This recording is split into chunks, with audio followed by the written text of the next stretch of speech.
नमस्कार दोस्तों, कैसे हैं आप लोग और कैसे हैं सब लोग आपके घर में। मैं प्रियंका आप सबका स्वागत करती हूँ मेरे चैनल प्रियंका की दुनिया ब्लॉग और मेरी इस नई वीडियो में। दोस्तों, आज की इस वीडियो में हम बात करेंगे जब आपकी कोई भी बात ना सुनता हो, कोई आपकी बात ना समझता हो, कोई आपसे हमेशा झगड़े करता हो या कोई ना कोई आपसे हमेशा गुस्सा रहता हो और ना ही आपके परिवार में कोई आपकी बात मानता हो। तो आज हम बात करेंगे कि एक ऐसे महा उपाय के बारे में जिसे करने से ये सारी समस्याएं हल हो जाएंगी। लेकिन उससे पहले मैं यही कहना चाहूंगी कि अगर आपने अभी तक वीडियो को लाइक नहीं किया है तो लाइक जरूर कर दीजिएगा। आपकी लाइक से हम बहुत मोटिवेट होते हैं और साथ ही जो भी मेरे भाई बहन मेरे चैनल पर नए हैं वो चैनल को सब्सक्राइब जरूर कर ले। साथ में बेल आइकन को प्रेस कर दे ताकि मेरी आगे आने वाली वीडियो के नोटिफिकेशन आपके पास सबसे पहले आ सके। और एक बार सच्चे दिल से माँ लक्ष्मी का नाम लेकर कमेंट में जय माँ लक्ष्मी जरूर लिखिएगा। तो मैं आज बात कर रही हूँ जब कोई आपकी बात नहीं मानता है। तो देखिए, बात ना मानने के बहुत सारे कारण होते हैं। आप सब जानते हैं कि ये सब क्यों हो रहा है, लेकिन इसके पीछे कुछ न कुछ ज्योतिषीय कारण भी होते हैं। देखिए, कभी कभी क्या होता है कि आप सबके लिए अच्छा करने की कोशिश करते हैं, आप सबको अपना बेस्ट देने की कोशिश करते हैं, आप सब लोगों से बहुत प्रेम करते हैं, लेकिन फिर भी सब लोग आपके खिलाफ ही रहते हैं। आप कितना भी अच्छा कर ले लेकिन किसी को कुछ भी समझ में नहीं आता है।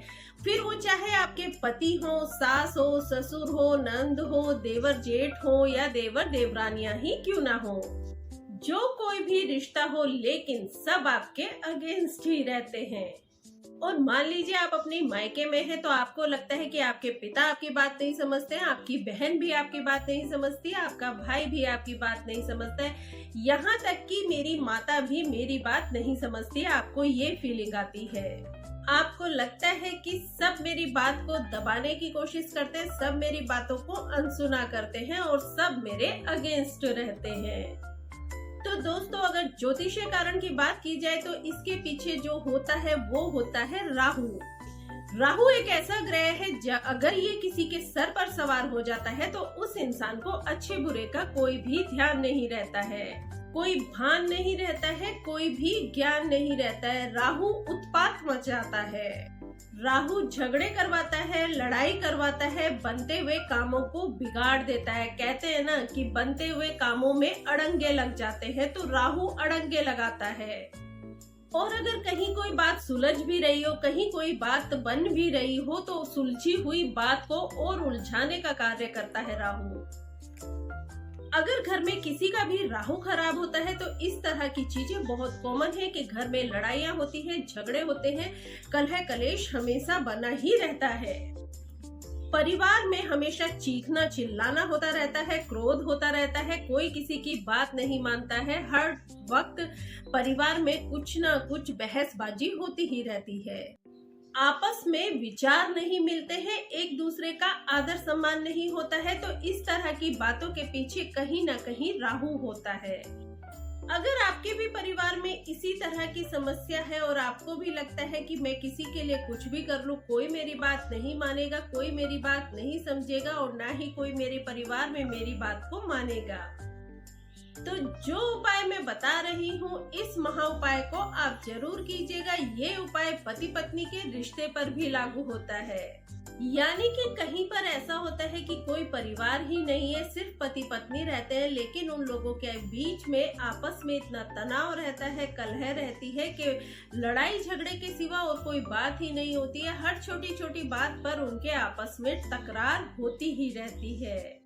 तो दोस्तों, इस महा उपाय को करने के लिए आपको करना क्या है, देखिए, नमक जो है वो राहु की बहुत बड़ी काट है। तो आपको नमक लेना है, लेकिन नमक आपको सादा नहीं लेना है, आपको सेंधा नमक लेना है और सेंधा नमक भी पिसा हुआ नहीं लेना है। इस तरह से सेंधे नमक की डली लेनी है। कम से कम छोटी से छोटी भी आपको 100 ग्राम की एक सेंधे नमक की डली ले लेनी है। और साथ में लेना है आपको कांच का कोई भी बाउल लेना है, खुला हुआ बाउल लेना है। चाहे तो आप कांच का कोई भी जार ले सकते हैं, मर्तबान ले सकते हैं, जो भी कुछ आपके पास अवेलेबल हो आप वही ले लें। अब आपको इस उपाय में करना क्या है कि शुक्रवार के दिन को चुनना है। शुक्रवार चाहे शुक्ल पक्ष का शुक्रवार हो चाहे कृष्ण पक्ष का हो, लेकिन अगर शुक्रवार के शुक्ल पक्ष से हम इस उपाय को करते हैं तो वो ज्यादा अच्छा है, ज्यादा लाभकारी है। तो शुक्रवार के दिन आपको इस तरह से सेंधे नमक को इस बाउल में रख लेना है। इसको ढकना नहीं है, कवर नहीं करना है, इसको इसी तरह से खुला रखना है। उसके बाद जहां भी आप सोते हैं या आपके पति सोते हैं या पत्नी सोती है या परिवार का वो सदस्य सोता है जिसकी वजह से परिवार में अत्यधिक झगड़े होते हैं, तो आपको ये उनके सिरहाने रखना है। और अगर आपको लगता है कि आप ही की बात कोई नहीं मान रहा है, आपसे सभी लड़ाई झगड़ा कर रहे हैं और आपको लगता है मेरी बात किसी की समझ में नहीं आती है या कोई मेरी बात को नहीं मानता है, तो इसको आप अपने सिरहाने भी रख सकते हैं। अब इसको अपने सिरहाने कैसे रखना है, तो जहां भी आप सोते हैं, जहां भी जो चारपाई आपकी है, जहां आपका बेड बिछा हुआ है, आपको उस साइड में इस बाउल को लेकर के पलंग के नीचे रख देना है। फिर आप इस बाउल को वहां पर रख दीजिए और ऐसे ही रखा रहने दीजिए। अब एक प्रश्न आता है कि हम लोग सफाई करते हैं, झाड़ू लगाते हैं, तो क्या करें? तो क्या इसको वहां से रोज हटा दें? लेकिन नहीं, ऐसा नहीं करना है। देखिए, आप लोगों को मालूम है कि आपने यहाँ पे एक उपाय किया है, आपने यहाँ कुछ रखा हुआ है, तो अगर आप झाड़ू लगाते हैं तो उससे संभाल कर लगा लीजिए। पोछा लगाते हैं तो भी इस तरह से संभाल के लगा लीजिए कि ये वहां से ना हटाना पड़े। और फिर जब 1 महीना हो जाए तो जैसे मैंने बताया कि शुक्रवार का दिन सबसे उत्तम रहेगा, तो शुक्रवार के दिन आपको इस बाउल को निकाल लेना है। संध्या के समय ये उपाय करना है। आपको जब इसे रखना है तो भी आपको संध्या के समय पे रखना है और जब आपको इसे हटाना है तो संध्या के समय पर ही हटाना है। अब आपको करना क्या है, इस उपाय के तहत आपको ये करना है कि आपने बाउल तो अपने सिरहाने रख दिया है। उसके बाद जब आप बिस्तर पर लेट जाएं, रात को आप जब बिस्तर पर सोने जाएं, तो एक बार आप अपने पूरे दिन के वाक्य को याद कीजिएगा। जो भी लड़ाई झगड़ा है उसको याद कीजिएगा और बोलिएगा मन में कि कल ये झगड़ा नहीं होना चाहिए। इस तरह से इस बात को आप मैनिफेस्ट करें और फिर आप सो जाएं।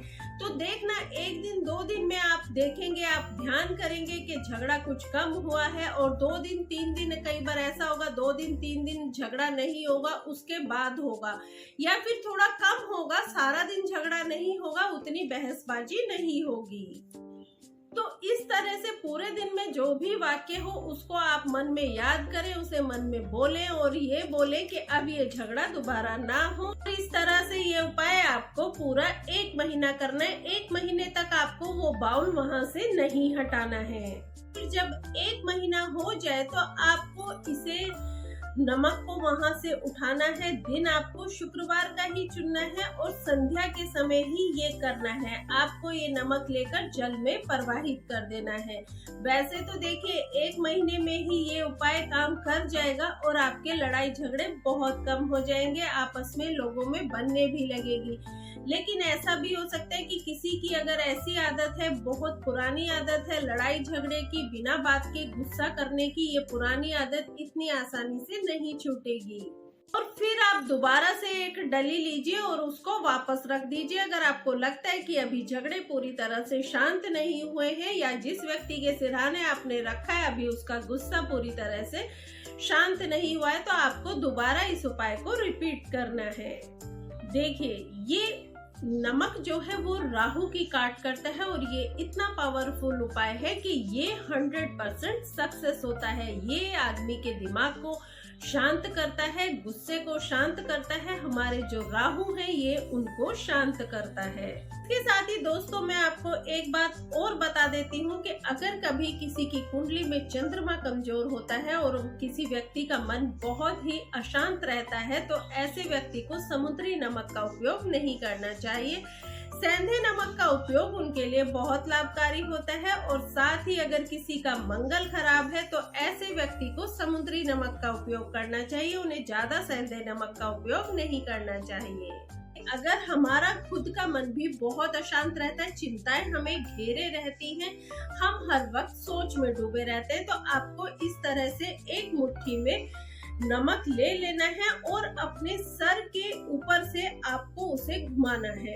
एंटी क्लॉकवाइज आप 7 बार इसको घुमा लीजिए और फिर अपने घर के सिंक में या वॉश बेसिन में अपनी टैप को चलाकर आप इसको ऐसे छोड़ दीजिए और बहा दीजिए।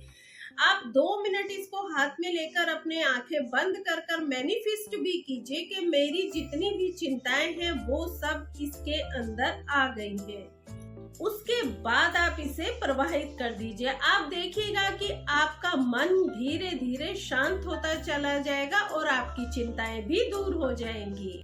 एक बात और मैं आपको बता दूं कि हमारे घर में राहु का जो प्रभाव होता है ना, सबसे ज्यादा नकारात्मक प्रभाव होता है हमारे बाथरूम में। तो हमेशा आप अपने बाथरूम में एक कांच के बाउल में समुद्री नमक या सेंधा नमक, कोई भी नमक आप अपने घर के बाथरूम में जरूर रखें। और ये उपाय आपको करना है शनिवार के दिन, और शनिवार से शनिवार के दिन आप इसको चेंज करते जाइए। यानी कि जो नमक आपने वहाँ शनिवार को रखा है, अगले शनिवार को आप इसे लीजिए और बहते जल में इसको प्रवाहित कर दीजिए।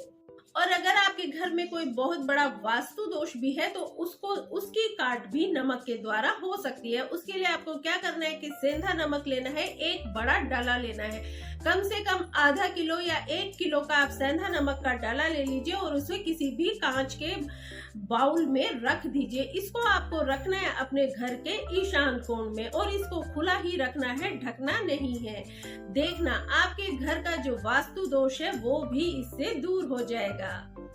और अगर आपके घर में आर्थिक संकट है, आपकी आय तो हो रही है लेकिन खर्चे बहुत ज्यादा हो रहे हैं, या फिर हमारे जितने खर्चे उतनी आय नहीं हो रही है, तो इसके लिए भी आप एक उपाय कर सकते हैं। आप एक कांच का गिलास ले लीजिए और उसको पानी से भर लीजिए, फिर उसमें 1 चम्मच नमक मिला लीजिए और नमक मिले हुए इस पानी को आप अपने घर की दक्षिण पश्चिम दिशा में, वहां पर कोई भी एक शेल्फ हो या फिर कोई स्टूल हो रखकर भी आप इसे रख सकते हैं। इस पानी को भी आपको शनिवार के दिन रखना है और 1 हफ्ते तक आप इसे रखा रहने दीजिए। अगर गर्मी बहुत ज्यादा है और पानी सूखता जा रहा है तो आप इसको भर दीजिए और अगले शनिवार को आप इसको फिर बहते जल में या अपने मतलब सिंक में या फिर अपने वॉश बेसिन में इस पानी को डाल दीजिए। उसके बाद आप दोबारा पानी भरिए और उसमें नमक मिलाकर वहां रख दीजिए। ऐसा करने से आप देखेंगे कि धीरे धीरे आपके घर का जो आर्थिक संकट है वो दूर होता जाएगा।